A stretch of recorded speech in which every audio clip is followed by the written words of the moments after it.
We are. Okay. Hey there, gang. Patrick King here, and I want to thank you for tuning in for what's now episode number 41 of Talking About Horses. Today, I'm pleased to be joined again by Charles de Kunffy. Charles can be best described as a gentleman and a scholar, and most importantly, an indomitable ambassador for the horse. Raised in the classical tradition, Charles is a firm believer in schooling the horse in a comprehensive system of training, including cross-country, jumping, and dressage. Charles has also written 6 books on the classical dressage tradition. His experience as a dressage judge, trainer, and author make him one of the most sought-after dressage masters and clinicians today. Charles, once again, thank you so much for joining us here on Talking About Horses. Well, it's a privilege, and thank you for being invited. I did enjoy it, but I am tonight selecting a very difficult topic to talk about because it's the seat and aid, Yes. which is like explain the universe in 25 words or less. It's again one of those things. We dealt with the topic of seat and aid for 4 years in Riding Academy, and then I have here another 40 minutes, and so I'm going to be sinning by absence of many things that should be said in the next 4 years, but I am just here for a little time.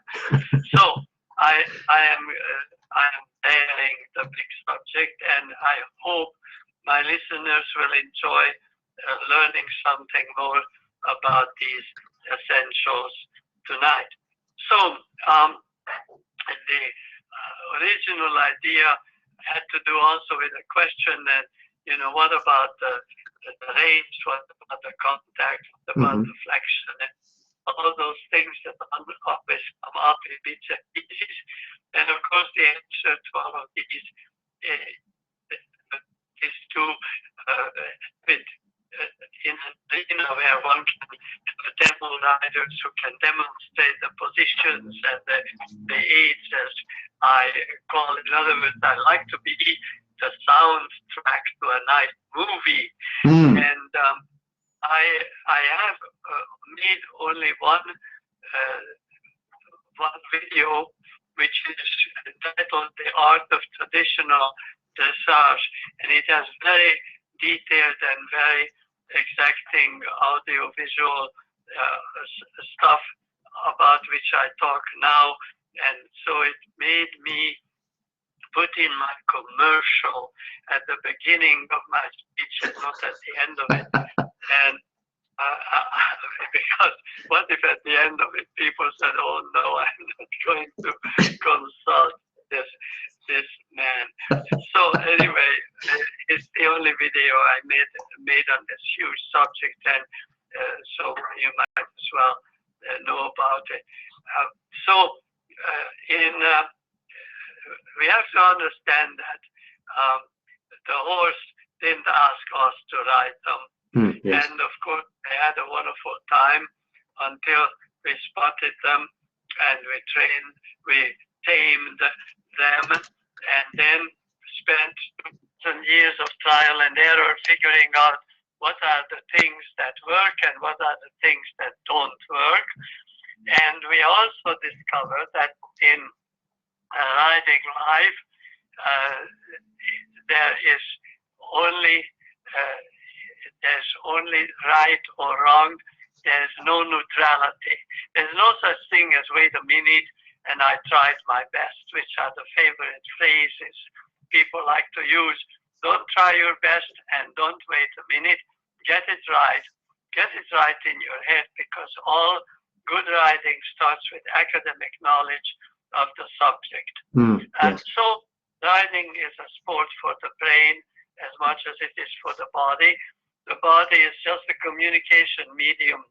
And as I said, I think I said it even last time at one point, that when we got into the saddle and sat on a horse, we violated his comfortable life by nature, because the horse is structurally not equipped to carry any weight on his back. And when we get on the horse, we have to spend the rest of our lifetime apologizing for having gotten there. And Yes. the way we apologize for it is that we discovered in 2000 years by the advice of millions of writers saying this worked, this didn't, this injured him, this killed him, this is good for him, this delights him, he's 32 years old and still working well, etc., etc. So we got a huge package of inheritance, which is our duty to discover and make it our own. We are not to invent horseback riding in the classical tradition. It has been invented long before we were born, and of course our duty is to learn it and follow it best of our knowledge, best of our skills. So the curious thing is that we discovered that the horse is totally unharmed and without pain or discomfort if we are riding him in a longitudinal flexion, and the flexion is making that imaginary bow that I think I mentioned last time too, that Yes. our duty to bring the horse's hocks closer to the bridle, and the more closer we get to engage him, the more he can shift the balance of his weight, the composite weight of the horse and rider, to the haunches until he's completely gathered under and raises the forehand off the floor to demonstrate that he arrived under two tiny hoofs and immense skills and strength of his joints and articulation of joints, that he can lift like a crane the horse and rider composition off the floor and settle it entirely into the haunches. Now this is of course a knowledgeable and gradual development that we are talking about, but it has all to do with the reason we developed the seat and aids, so that to facilitate this magic of taking a piece of nature and without giving him distress or pain or discomfort, we can elevate him to a monument of art. So it is, of course, our communication with horses is very difficult, not just because of the difference in intellect and ability to analyze or not analyze. Of course, horses cannot analyze, but because we are asking a weird thing, namely a vertical weight vector composition called seat, is to control a totally horizontal pipe, which is much heavier in the front. And so imagine yourself holding a cane or a riding whip or an aluminum pipe that is 30 feet long, and you hold it on one end. Guess where the other end is? Drilling in the ground. Yes. Because the other end has fallen down and makes a furrow on the ground because you are holding one end of it. But that's our riding. We have one end of the horse is the only source of locomotion and the only source of the longitudinal flexion, which make his physique pliable, addressed to absorb the locomotion of the haunches and conveyed to the forehand, the terminal point, the termination point of the bridle, about which very much will be said in the near future here. So let's go back to the vertical aspirant and horizontal horse, and how do you integrate the balance and motion of these two utterly opposite structures, unlikely creatures, and create a unity that is, of course, forever in harmony and lightness, because of the correct management of evolution, of this magic of uniting the vertical with the horizontal unimpaired. This should produce a seat that I'm not aware who else uses this terminology, but it's I always think of it as the integrated seat. It's more than what the books say. The books always say you want to have a balanced, adhesive seat to produce independent aids. Bravo. One more step. When you have that wonderful thing, make sure it becomes better by having the skill to integrate all your movements and all your moment-to-moment, step-to-step balance on the horse's back, so that the horse thinks that you disappeared and you became his eyeball and spine and his kidney and his hoof. You become part of his structure because you are no longer a burden, because your balance is absolutely synchronous with the horses. And of course, it takes the skills of having constantly isometric tone without tension. And that's a very big demand on the rider. Who teaches this kind of riding? How many hours of lunging did you have? How many years of lunging did you have? How was it explained to you by sculpting you on sitting on a horse and somebody getting over there and putting your leg position where it ought to be and showing you what the shoulder, meaning the shoulder being straight, etc. What are these words meaning? So the seat has to develop and evolve and you don't see it often because we are losing the uniformity of education of what it means to become a rider. It should start on the lunging tape and last in the Spanish riding school and other places, even 18 months of lunging non-stop. You don't get the reins. You are not getting the privileged parts of the horse at all. You are to make your seat and torso and verticality integrate to the horse, and when it's done, accomplished, you get control of your horse's haunches and incidentally forehand as well. Now then, that sounds pretty easy, right? So, oh, yes. So you're saying the balanced seat, the coordinated seat that we read about in books, that's great, but that's just the first step. We need the integrated seat beyond that. Yes, the integrated is way beyond that, because the adhesive seat that liberates your limbs to actually deliver aids, because you can say drive more with the left leg, but if you don't sit in balance, you really cannot liberate your left leg too. You know, the left leg becomes a victim of the shock of being on a horse. Sure. So yes, it's a big step beyond, and of course it's quality. It is, but it is the only thing that permits you to train your horse to the top of his capacity in a painless way. And we owe it to the horse to acquire this knowledge. We are not playing. The horse is not a chair on which you sit to have a smoke. You don't sit on horses. They're not armchairs. Right. When you are part of a horse, you are composed in mind and physique to be an integrated partner of his mindset, his physical comfort and liberty. And that's what our job is. So then, okay, back to the word I want to use always.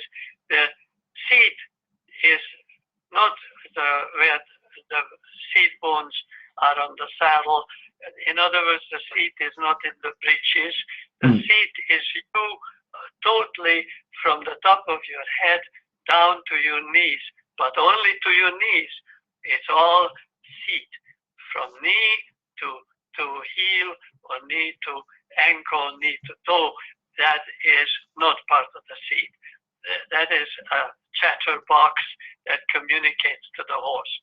Now then, when I say the seat is a transformer, it's very important to understand that only an integrated seat, a sophisticated, knowledgeable rider, feels that energy is supplied by the horse's haunches, and that you are in charge of how much and when and where and in what manner. In other words, you are controlling the haunches enough to allow the energy of the horse to flow up through your straight spine all the way to the top of your head, and you return it isometrically, and by changing minuscule aids on top of the horse, minuscule balance changes, you bring the same energy back and down into the saddle, and for now the best words is to modify all movement of the horse. So we ride with seat and legs and reins, and I try to shine on each a little more in detail. So the seat is the modifier. The legs energize, but they do more than energize, because, well, energize is the major function of the legs and the leg aids, because of course we cannot ride a horse, we can only ride his energies. It's all about motion, what we are about to do. It's controlled transportation, but you have to know how to control not just where we go, but how we go. So now back to the seat is the transformer.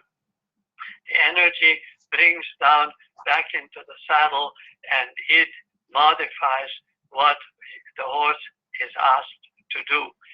When the legs energize, they also take up the role to displace and herd and engage the horse. Engagement is a huge topic, only worth a year of discussion. And so when you are ready for a year of engagement discussion, we can make some. But anyway, the displacing and herding is easy to understand. Yes. Your legs are asked to make a shoulder in or a haunches in. This is, you don't change the track of motion, you don't change the direction of motion, but you change displacing the shoulders and the haunches according to necessities of your plans, your gymnastic wisdom.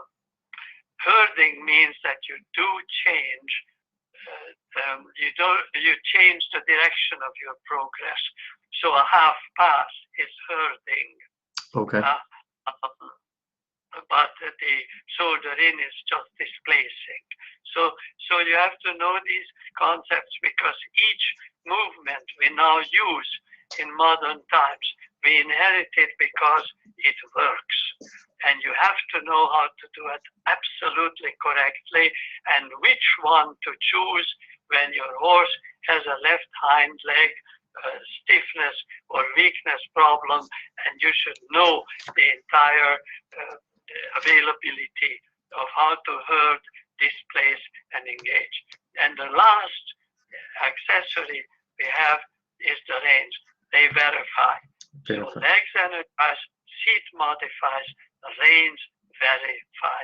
This is absolutely omitted in contemporary teaching for some reason, which is to me a nightmare, because we have the reins are not there for us to pull, and I conduct my little interview. Who contacts? The horse, not the rider. What does the rider do? Presents the beat. And I'll talk about that in a minute. This presents the beat. And why do we have, and what does the little horse contact? The beat, which is a piece of metal. And what does the beat do? It hangs in his mouth. No, it's not pulled against his gums and fast. and shape the neck. No, it hangs because we ride with the leather reins, the ring of the bit.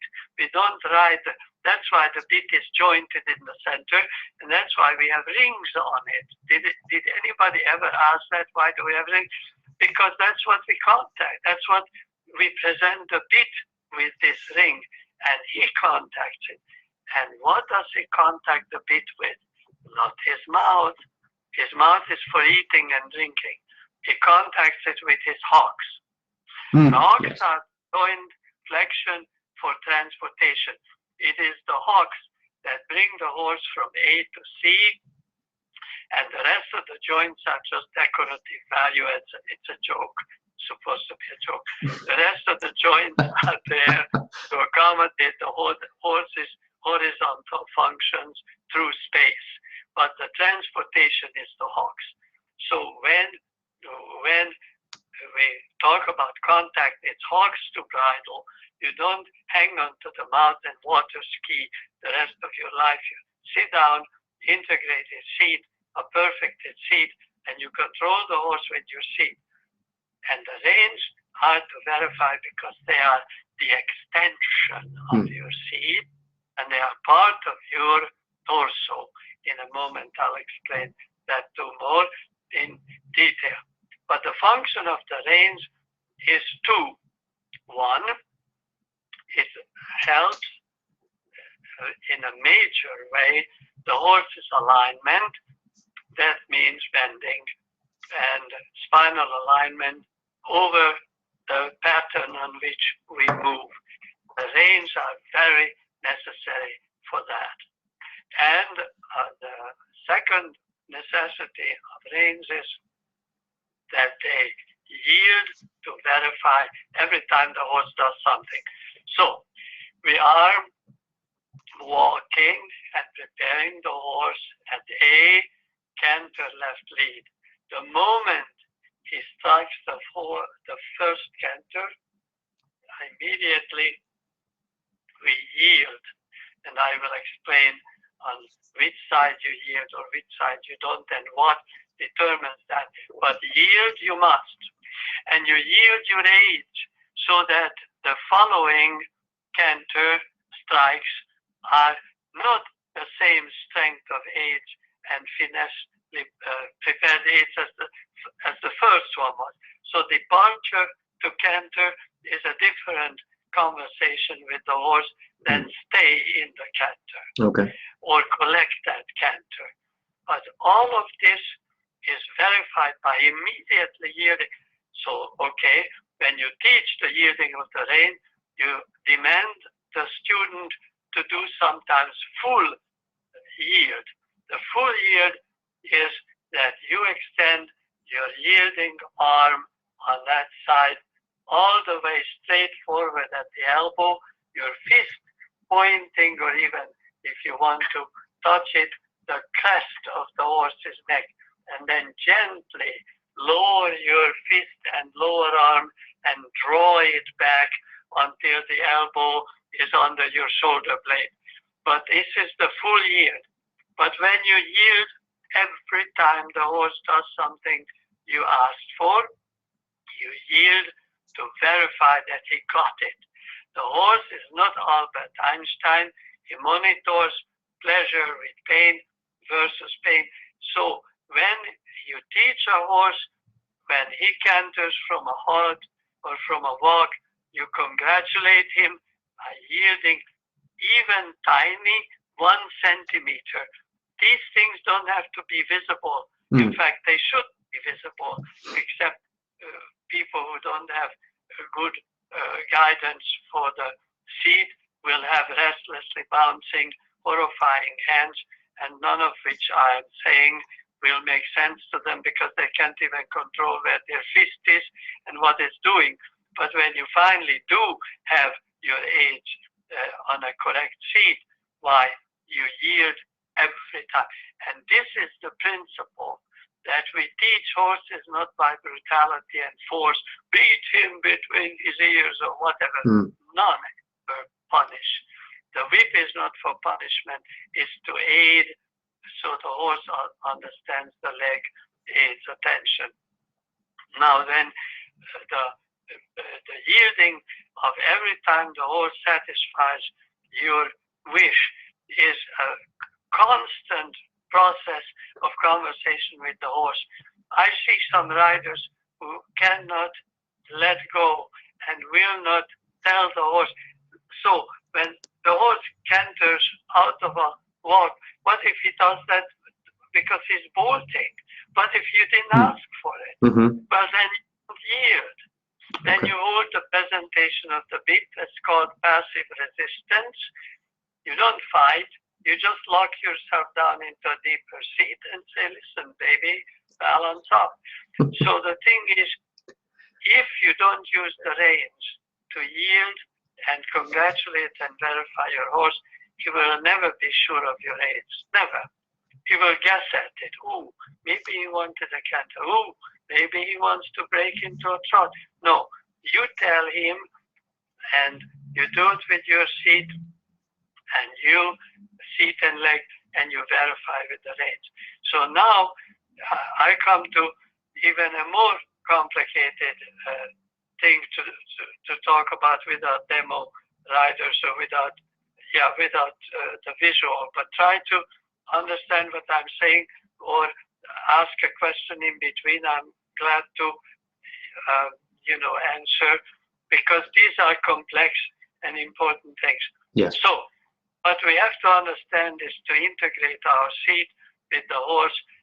We understand the following.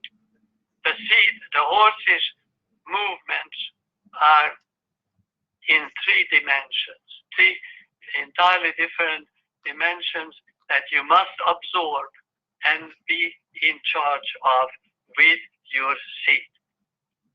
The number 1 dimension, forward progress over the land. When you do that, your torso weight, the straight torso, the shoulders back and down, the straight spine, and the most important thing, the upper arm and elbow is part of your cabinet and rib cage. It's not separate, and in front of you, it's back. And you see every picture of a reputed rider from the 19th century to our day, where their elbows and arms are, and you will be amazed compared to what you see today in competitions. And so the point is that the first dimension is longitudinal. You cannot be directly above the seat bone, or God forbid in front of it, or fluff around with a bouncing seat bruising the horse's back. Particularly a lot of incorrect seats are visible even in the canter, and it's terrifying because most riders, in a way, ride a quote-unquote posting canter. They leave the saddle, they're hitched up, and they crash back down into the horse's back. It's a nightmare. You should be massaging the saddle with your seat bone, and your buttocks should be absolutely blended into the saddle, not knowing where you end and the saddle begins. You have no business leaving the saddle each canter stride. Now then, okay, so that's the horizontal blending into the movement, but there's a vertical bounce, more than bounce, because it's an impaction on the ground. That's like a sledgehammer. The horse, with correct advancement in gymnastics, will be softer and softer and softer as he progresses in the strength and elasticity in his joints. But basically, all horses on all levels have a lateral up and down bounce because of our horses' impaction on the ground. Hammers us from below with great power, and we have to absorb that power too. In the same places, we understand to control the progression forward. So horizontal forward and vertical blending down into the adhesive seat are absorbed in the lumbar back and in the ankles. You hardly ever see correct ankle position and the absorption of the vertical impact of the horse. And it should be taught from day one to the rider. And then the third dimension is absolutely not mentioned, is boycotted. It's, oh boy, it must be controversial. No, it's not. It's not controversial. It's scientific, ancient knowledge. Every correct rider uses it.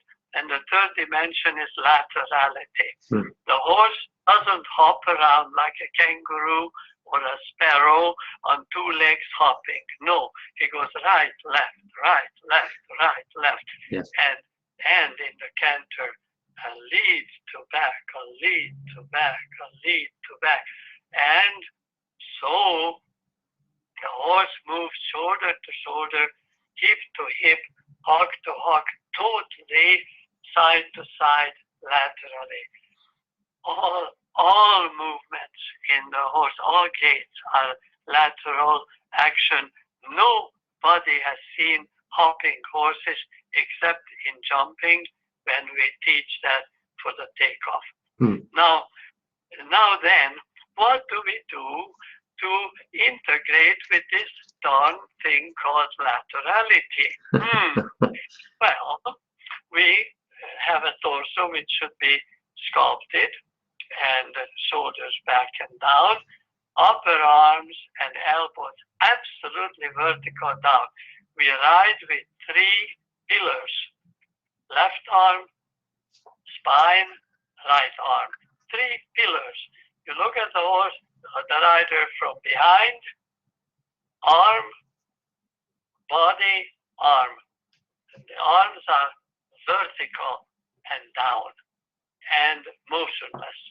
And that connects the horizontal kinetic energy and thrust into the rider from underneath him as the horse steps under his elbows and shoulders, because the vector, the weight vector is precise. And then the horse's shoulders go right, left, right, left. When you teach it on the lunge line, you make the rider go right, left with the torso rotating. You swing them. They have to swing themselves. Right, left. When the right shoulder goes back, the right seat bone doubles the drive. The left shoulder swings back. Of course, by definition, it makes the right shoulder lead. But the laterality, the staying unity, when a horse is in a half pass left in the trot, which shoulder leads? The left shoulder. Left, right, left, right. You have to follow the horse. We had hours of lessons in the precise motion. And then each lesson, the emphasis was, when you have that skill, nobody can see it because it's not visible. You do your lateral rotation with the horse inside your riding jacket. It's not visible. It's not to show off to 5 judges that you are a clumsy old klutz who cannot rotate with the horse and accompany. The rider's shoulder has to parallel the horse's shoulder. The rider hip has to parallel the horse's hip. So that is the three-dimensional seat, and it has the length, the height, in other words, horizontal, vertical, and lateral rotation with the horse. And that already defines 90% of what the reins do. You don't do anything to the reins. You rotate your torso, left shoulder back, right shoulder forward. Your right rein went ahead 2 to 4 inches, and your left rein stayed where you started the rotation. The left doesn't pull back. It stays where you are on the left seat bone, left shoulder back. It stays put.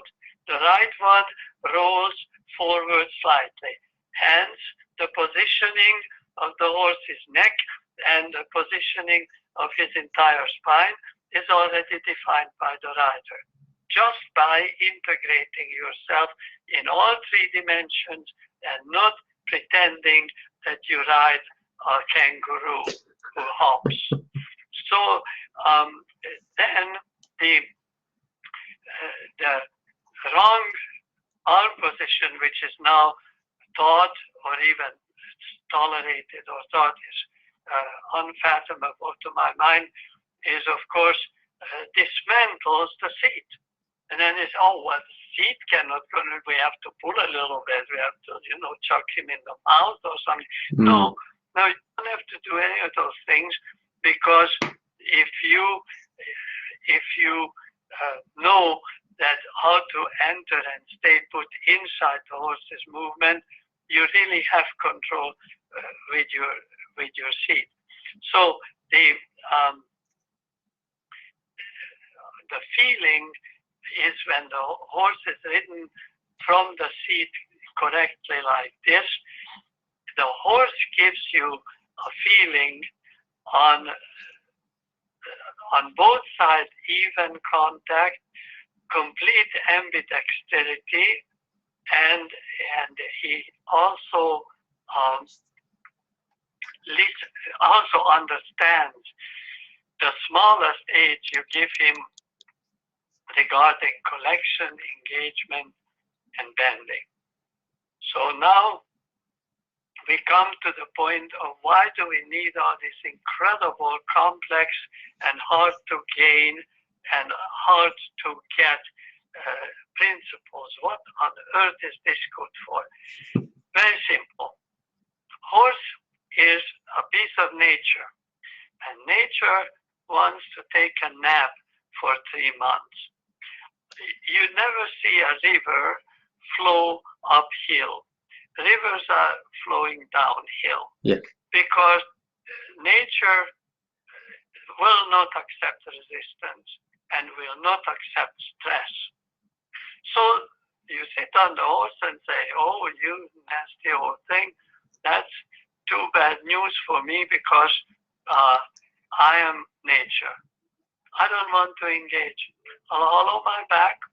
I go above the bed. I stiffen several groups of muscles in my body, and I'm going to chug along with my hind legs way out behind, but I'm going to locomote and tear around without you controlling, because I will have only one kind of energy, kinetic energy. So I use my kinetic energy to give you a hellish ride. I'm upside down, goodbye. Or I am behind the vertical, which is now a great favorite. By the way, a horse behind the vertical is not controlled in engagement by the rider, because it's physiologically impossible. It separates the cervical ligament from the skull of the horse and kiss you goodbye. So yes, you can chug along all you want for the rest of your 10 years on the horse behind the vertical. You never engaged him. You are basically riding him like a carriage horse with an invisible buggy. Carriage horses can go behind the vertical and do, because they pull. They don't carry, they pull. Very different structurally. That's a really great way of thinking about that and describing that. I really like that. Oh, it's absolutely nasty, because then the more they agitate, the rider doesn't get engagement, it gets caught up. So the horse opens behind the saddle, the hind legs go further out behind and begin to hit the floor with great aggression, driving invisible nails into the sand, and he is kicking at the floor with the butt bouncing up vertically. So that rider behind the bit is not integrating his verticality into the magic of the horizontality of the horse. Not at all. He curves the horse, he cuts him off at the front, and the horse is agitated with cruel legs or spurs, and he answers the agitation by increasing his aggression on the ground, trampolining into the ground, bouncing his butt up. So instead of folding under like in a piaffe or a pirouette and lowering all his joints towards the ground behind the saddle, he opens his joints, straightens his hocks, refuses the stifle to go forward, only upward, and the horse is in this ridiculous circus trampoline behind the bit going into oblivion. So then, okay, so back to, where was I? So the rider is to integrate the entire torso and its motion with the horse for the following reasons. We have to do from green to all the way to evergreen, and all the horses have to go through first restoration or rehabilitation work. We have to rehabilitate the three gates under the alien weight of the rider to perfection, and the foundation of all future progress based on the clarity, balance, and rhythmic evenness of the basic gates, and that is what we have to rehabilitate. Now you can see magazines, and they have pictures of the winners of each class, training level class, fourth level class, St. George class, whatever. They picture the great honorable winner of this magnificent contest. Well, there is the magazine with some 35 pictures or whatever, and half of them are in a false gait.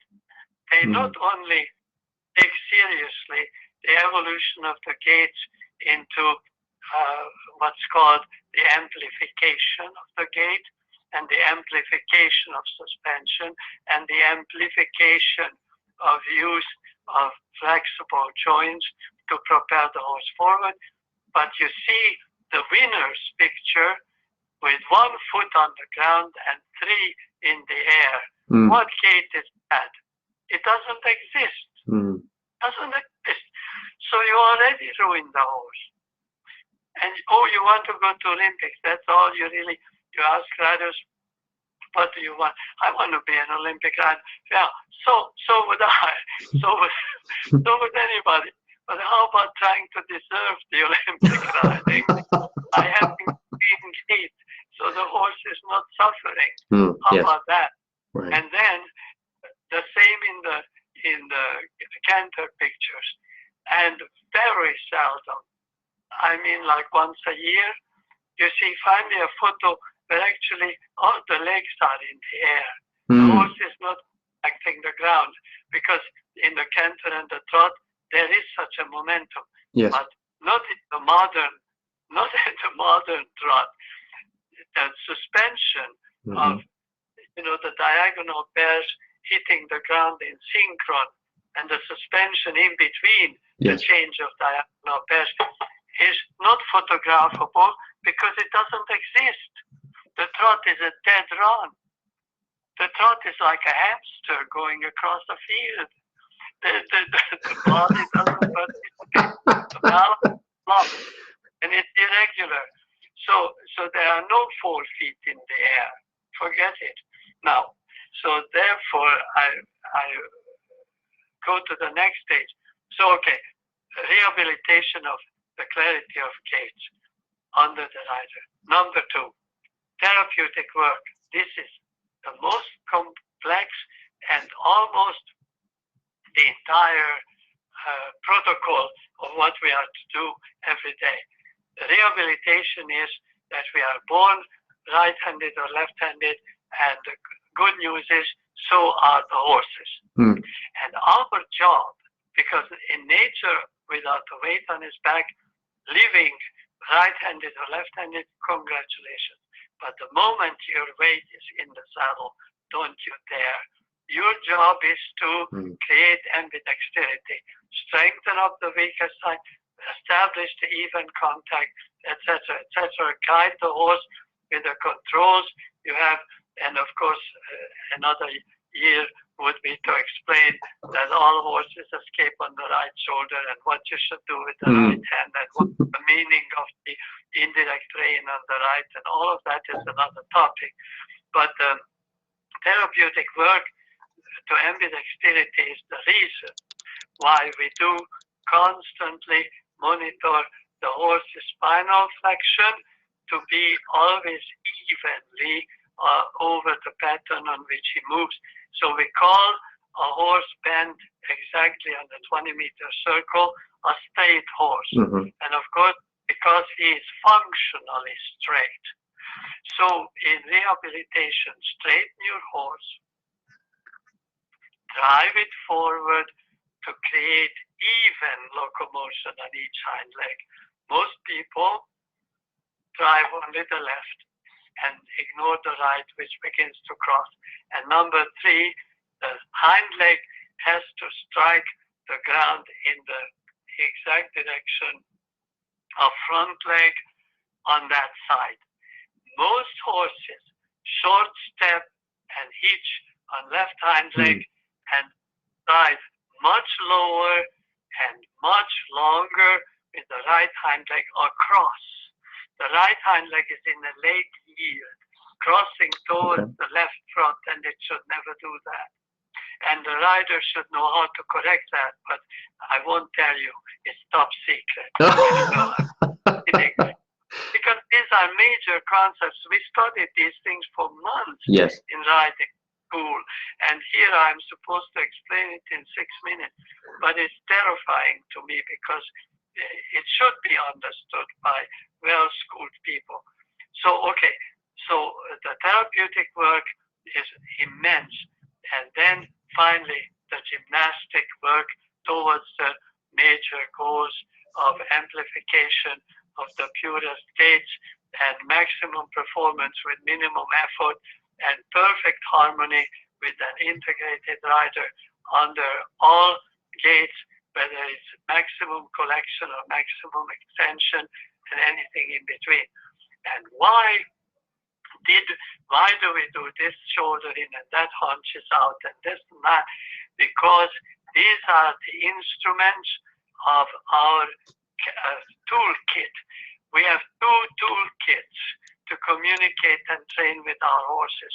Number 1, the skills of the rider. Number 2, the patterns. So he's running, he's out of balance, he's crooked like mad, escaping out on the right shoulder, and is torquing his pelvis to the left. Oh my God, what am I to do? Do a 10-meter circle. So when your riding skills fail you, when you cannot even up the horse's stride with your skills, take the help of a circle, and so on and so on. What I'm trying to illuminate is that we do these exercises not because we are bored. We do them because they work. But if you don't know work for what, you will never address it. You have to work for ambidexterity. And that's when this horrible modern thing, inside leg to outside rein, is an enormous mistake. It doesn't happen. Horses don't have ambidexterity who are ridden like that, because the inside leg to outside rein is wonderful if you are on an 8-meter circle left. But if you do that on an 8-meter circle right, you double the criminality of your horse. You make him so crooked and so uncontrolled in the haunches, the croup bounce is 4 inches higher. So this inside leg to outside rein might work in some situations, but for God's sake, drop it. Don't think of it this way. It's not a recipe book. riding a living thing is not you want ambidexterity, and whether you need, how do you do inside leg to outside rein when I ask you to do a half pass left? Sure. Right. A half pass left with your left leg and right rein. Come on. Right. You take the right leg, of course, for God's sakes, of course. And do you need that exercise? Yes, it's for ambidexterity. Yes. So these things are to be changed or improved, or what you should know about it as riders, because there's a whole world of good things out there, and you are supposed to practice them. And the entire training protocol is based on these ideas that horses always, when they are green and they show their nature, they immediately tell you, I evade engagement by being above the bit or below the bit on overflexion. Mm-hmm. In other words, you are not correctly bowed in the top line from hock to bridle. You are falsely bowed. Number two, I am crooked and I intend to stay that way because I don't like you on my back. And number three, I evade all your aids by running like hell. And now we teach riders to run the horse faster. Yes. When this is number one enemy. Speed is the enemy of impulsion. Yes. The racehorse has no speed. Absolutely not. The racehorse can win the race, but he never showed impulsion. So impulsion engagement is based on slow him down. Mm-hmm. That your leg stimulates, but not running away from it. Right. And then you arrive at the end to the majestic passage, floating through air with incredible elasticity and grandeur, and he is very, very slow, but is he engaged? Yes. Yes. And when you chase a horse around, you ruin his gait, you cause irregularity, you displace his balance, you ruin his joints, you become choppy, tight, complete opposite of dressage demands. Mm-hmm. Stiff, tense, agonized, frightened, with full of pain. Right. And he can't balance because you never did the therapy of straightening your horse before you ride it forward. Riding forward is not speed. Ride forward is to make a shorter bowstring to bring the hocks closer to the bridle. Slow down. Right. To riding forward. Oh, but I'm riding forward. No. Slow down is Right. the riding forward. Well, and that's where we talk about building the strength as well. You know, the idea of more forward that we seem to hear all the time, or we see at least, is counter to the idea of building muscle anyway. If we think about a person going to the gym, you don't speed through the exercises. The slower you go, the more you build the muscle. Absolutely. And you phrased it exactly correctly. This is exactly what happens. Only the slow motion is really profitable in our art. Anything done fast is not our art. So it's a misunderstanding of form ahead of what is it? Oh God, I'm getting old.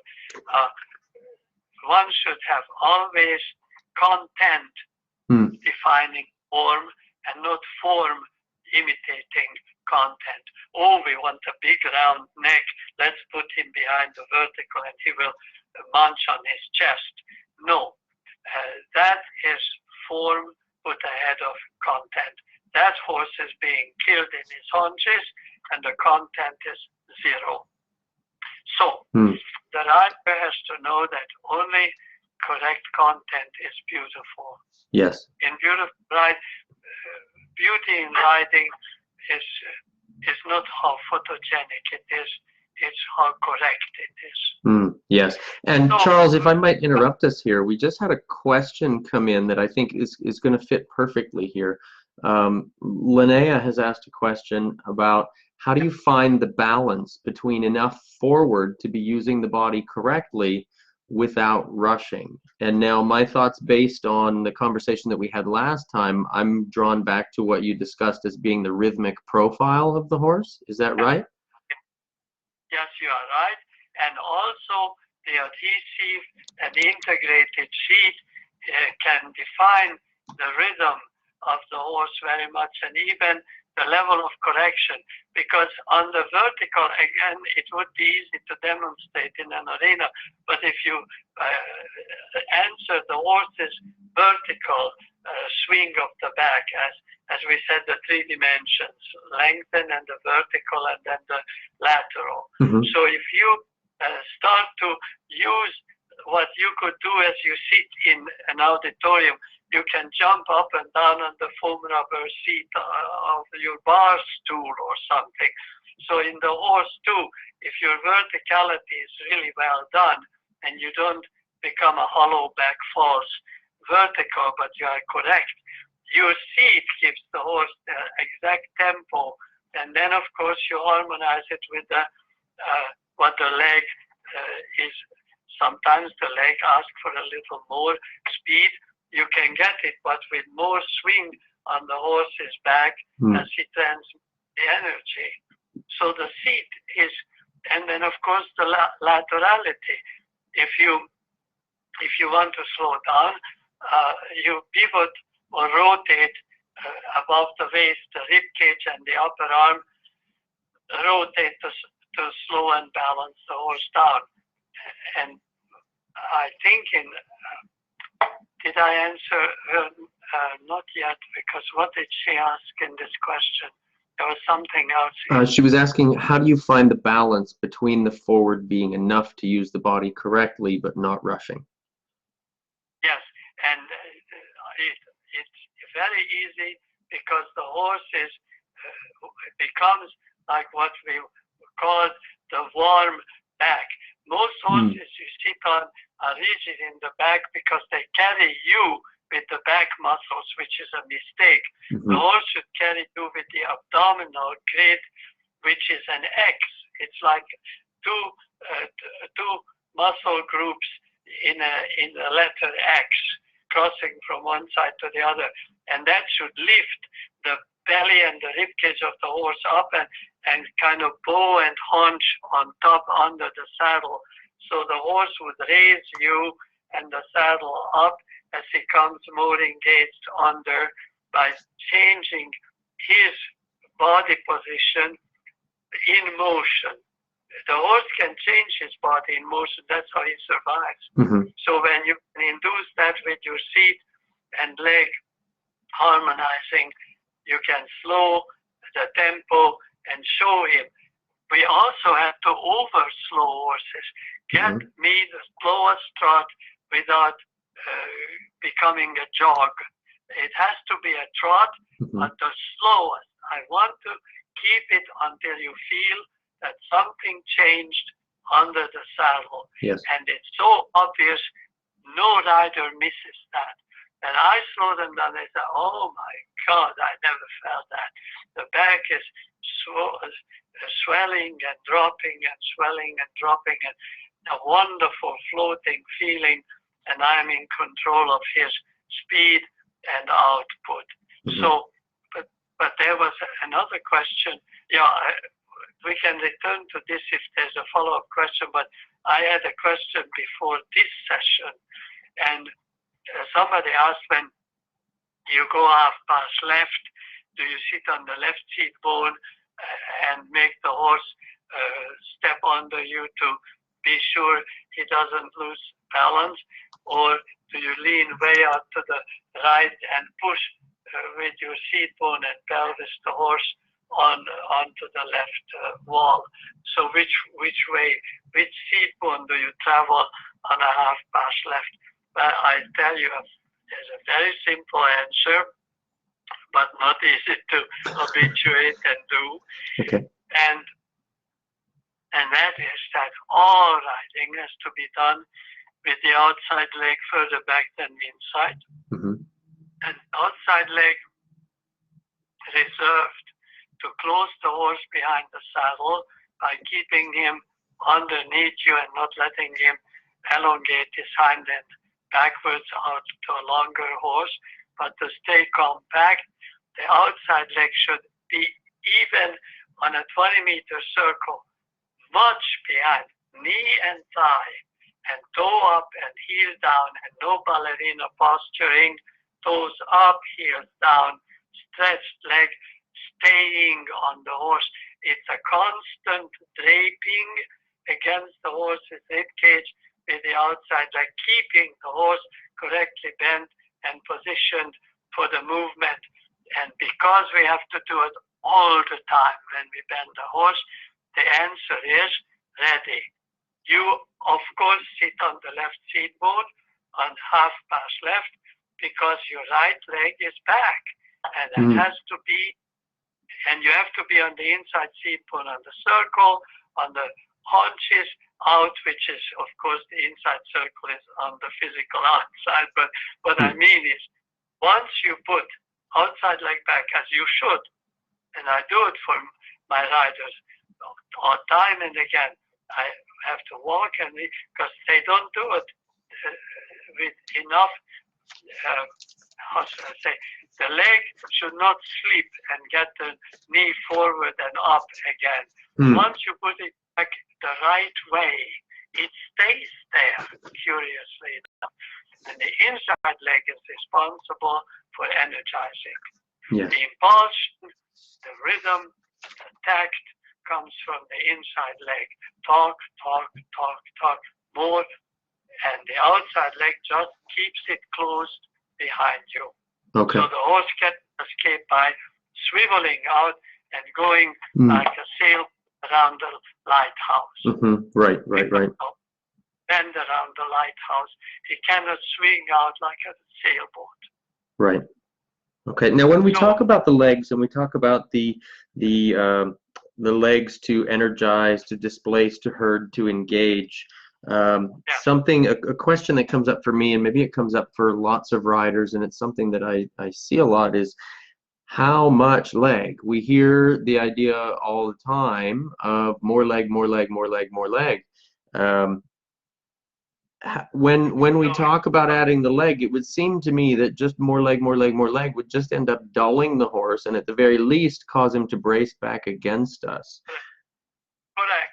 So you let the horse slow down, and then a sudden surprise hug with both legs, whoop, on the rib cage, and then he kind of hustles forward 2-3 steps, and then he peters out again and goes to a coma, and then you give him a whoops again, and so he comes to the horse. So the leg would be enough in an instant to wake him up, and then it would, I don't want to say retreat, but it would stop acting. Yeah. Of course, it will dissipate until it's habituated, and when the horse learns that he should change his behavior, including his tempo of movement, only with your permission and when you ask for it, then this will not happen. The whole concept of self-carriage is based on this, and the concept that the Grand Prix horse should never change gait, tempo, posture, or anything, because self-carriage on the highest level is a documentation that the horse is waiting for change by the rider. It's not initiating. Horse should not be trained to be proactive, only reactive. Okay. You tell him it's medium trot and not canter. You tell him. And he should wait for that message. And that comes with sophistication of correct training protocol for 6 years. Yes. And and then you reward him, as I said, you yield on the rein immediately when he delivered. And you told him medium trot, and he begins to float through the air like a great grandeur. You already soften a centimeter on the rein and tell him that he's a genius. Yes. because then he will always listen to your age. But you are right, when a horse gets very tall, if he's constantly changed, and the horse getting rapid to escape that horrible spur or leg is going to, of course, ruin his gaits. His gaits will become choppy, stiff, and understriding. Many horses on high level, the trot is not reaching with the hind legs into the hoof print of the front leg, and it's on.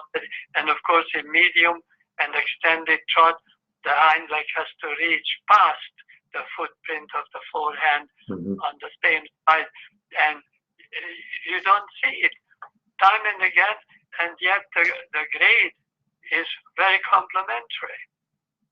In other words, medium trot with hind legs stepping actually shorter, like he would in a correct collected trot, but this is false collection. He cannot go forward because he's impaired by the reins. So he should step way past the footprint of the forehand, and if he doesn't, a judge should give a 4. It's not satisfactory. 5 is satisfactory, and 8 is good. I mean, does he deserve an 8? No. He should go home and learn why he got a 4. He got a 4 because he doesn't have a medium trot. Right. So we have to know what we are supposed to do and evaluate according to that. And so did I answer? Yes, I think I said enough about that. Outside leg must always be back, which is the consequence of which is that you are always on the inside seat bone, and it's a must because the horse's spine. This is what we humans don't experience because we are not horizontal and we are not on 4 legs. We have no idea of the hardship of how to carry weight on the wrong seat bone because it impairs the entire muscle and ligamental structure on that side. So it's a very important, it's a must-have skill that riders should ride with the outside leg back and stretched down and keeping the horse closed. So that should be a major issue with riders. Yeah, okay. So what else? Any last minute? Perfect. Gosh, no, this sounds good. We haven't had any more questions come in since that one, and that's fantastic right there. That was a great, I think that was a lot for everyone to think about, but I think that's a great answer to talk about that. Yes, I hope they will react and tell you if they found it important or beneficial or what, you know, whether it was relevant to their world of training and riding and all of that stuff. Yes. And I have to tell that I have a website. Yes. Yes, absolutely. Yes. Tell us first about your salon. I've seen there was an email that went out about that, promoting a conversation that you just recently had with, was it Carl Eichenar? No, Hausberger. Oh, yes. Yes, no, you are right. It was called, since then I recorded another one with Andreas. So, okay. I have all those, I think there are 3 put on the salon every week or every 2 weeks. I forgot how many, but they are all conversations and interviews and things like that. Perfect. And that can be found through your website, correct? Yes, it's all on my website. Perfect. Good. Which is what, charleskunffy.com. That sounds right. Yeah, that sounds good. And I'll make sure also that we link that in the comment section here, also on the live videos. That's fantastic. So, if there was, how do I link that? I would just copy the website and post it in one of the comments here. Right. Okay, good. So, Charles, if there was and this is just going to come from me, a question from me here. If there was one specific thing, and I know there's probably many, but if there was one specific thing that you'd recommend for riders to focus on as a means of improving their seat, because I know we talk so much about the aids are a direct result of the integrated seat, what would be that thing that you would recommend? Well, it's very easy. It's self-lunging. In other words, doing things, lunging always does for others, but namely two things. Ride every other day without stirrups, because it is a match for the integration of seat and creating the isometric tone of your body. It's a must-have. No stirrups every other day. Every other day. Days with a stirrup are necessary for only your knee to heel. That lower leg is in trouble if you don't occasionally return to the stirrup and the elasticity of your ankle. But ride without stirrup every other day. The other thing you must do is lean behind the vertical to acquire the seat that is integrated into the horse's movement through his body and back, because we are surfing. Riding is a horizontal surfing activity. You have to lean way back to learn. You don't stay behind the vertical for the Olympic ride. Then in the warm-up arena, somebody will say, sit up vertical, you know. But prior to the Olympic test, you better be behind the vertical until you are integrated seat. Until you're integrated. And I've heard you say in the past that maybe an ideal measurement for that, or a common measurement for that, you're talking something like 20 degrees. Do I remember that correctly? Yeah. So the maximum is 45. A lot of lunging is done leaning back 45 degrees, and of course the sit-ups in motion is horrendous.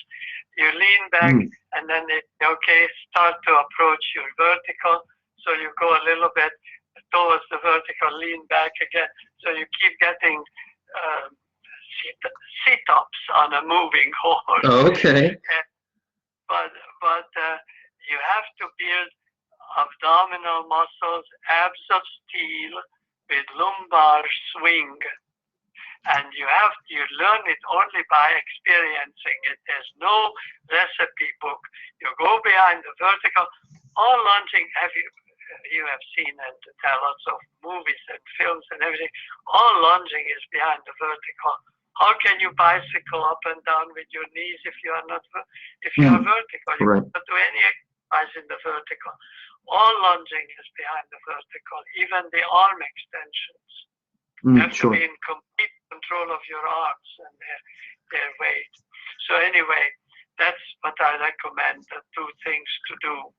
No stirrups and stay behind the vertical for quite a while until you got it down tap. Perfect. Well, that's fantastic. So those are two actionable steps that all of our listeners can use to improve their seat, to improve then the communication through their aids. So. Yes, and to understand that these things, because of course the word will be, it's so controversial, we have to ride vertical, and Mr. Kunffy insists we go behind vertical. Yes, learn the idea that the means must be different than the ends which you want to accomplish. Yes. You don't get off by spanking a horse in a spot. In other words, the means to get piaffe is 6 years of doing everything but piaffe. Yes. And then, lo and behold, on a Tuesday morning, you have piaffe. It's the same with the seat. Of course, we have to sit vertical, but you have to earn it. You have to get it. And that's behind the vertical. Perfect. Yes, I've heard you say before, and I know I wrote it down several times when I've heard you say it, that the means to the goal are different than the goal themselves. Yes. Very different. Yes, yes, which makes perfect sense. And then it happens, as you said, it happens organically because of everything else that you've done along the way, because of the preparation and the horse's complete understanding then of the aids. Yes, and having the strength and the skill to deal with it. Yes. Mm-hmm. Mm-hmm. Mm. Perfect. Perfect. All right. Thank you. Thank you. Well, this is fantastic, Charles. This has been another fantastic conversation. I thank you very much. Any last thoughts? I'll tell you what, something that I do oftentimes when I have a guest on, we didn't do this last time, but maybe I'm going to throw the ball in your court. We've got lots of questions that folks have been asking you and that I've been asking you. Something I like to do with our guests is have the guests ask a question of the audience. And that's something that they can then ponder and they can reply in the comment section of the videos. Would there be a question you could think of that you'd want to ask all of our listeners that they can then reply to? Yes, yes, of course. One of the key questions is, do you know the actual goals of classical horsemanship? What on earth do we want to teach the horse a canter backwards? Or what are our goals? What do we bother about? What is the daily bother? And very few people can answer that correctly. And the tragedy is that if you don't know where you are going, you always arrive. And your narcissistic conceit itself always thinks you are the greatest because you don't know where you are supposed to go. So whatever you produce, you think arrived. You know, it's kind of a very false egotism. Yes, yes. But you have to know basically what we are after. I mean, why do you want to have an ambidextrous horse? You know, what's in your mind? That's fantastic. I love that question. What are the goals of classical horsemanship? And that sounds to me like a great topic for another discussion at some point. What do you say? Oh, that's scary. Well, it's the topics that you select and you. Well, you know, you're going to get sick of me. If you said so many of these topics are going to take a year to discuss, you're going to be sick of talking to me after a year. Yes, because these are all topics that take a long time to sink in, and I'm always so worried about people misunderstanding it and oh God, I don't know, but I guess it's better to know a little than to don't know the whole question. I don't know, but my only problem is, as I said, that these are very big. It's basically what the whole riding is all about. The whole art is all about that. Yes. You know, but if people don't know, you know, it's a very complex art that we are involved in. And, yes, for sure. And there's no 10-minute remedy or 10-minute advice. It's much too big. Right. But right. yes, we can do something like that. But maybe you will get some comments or some questions, and then based on those, you can have a new